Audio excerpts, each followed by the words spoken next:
Anthony Davis isn't the only high-profile player up for grabs this trade season in Memphis. The Grizzlies, of course, are looking to move Mike Conley and Marc Gasol, and they may have a one-stop shopping scenario option in the Toronto Raptors. Jake Fisher of SI.com reported today the Raptors called offering to trade all-star Kyle Lowry and injured big man Jonas Valanciunas, who's nearing a return, for the two big-ticket stars in what would be a swing for the fences, win the East right now kind of move. If you're the Raptors, would you do this?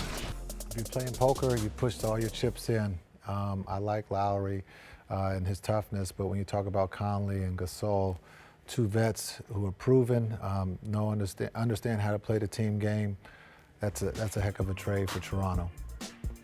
I have a tough time answering this one. I really do, because of chemistry, because of Valanciunas' age right now.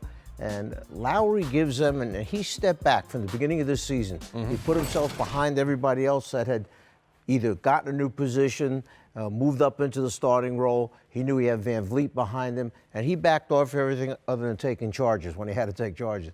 I'm not sure you want to mess with that, even though Conley, Gasol, proven players, been in a lot of wars together. That's a hard one for me to pull the trigger on. It's really interesting because I think Kyle has struggled some in his last 10 games or so to make shots, which sometimes makes me worry about him physically. He's had some ongoing injury issues. Mike Conley, being 31 years old, coming off an Achilles injury, obviously is a concern. The long-term value of that, I'm not sure of. I think the long-term length of that contract would concern me if I'm Toronto. But to Jason's point, if you're putting all your chips in the center because you're trying to win a championship with Kawhi Leonard, right, Marc Gasol on that team is scary. And it's scary to think about how good they could be all in defensively as well.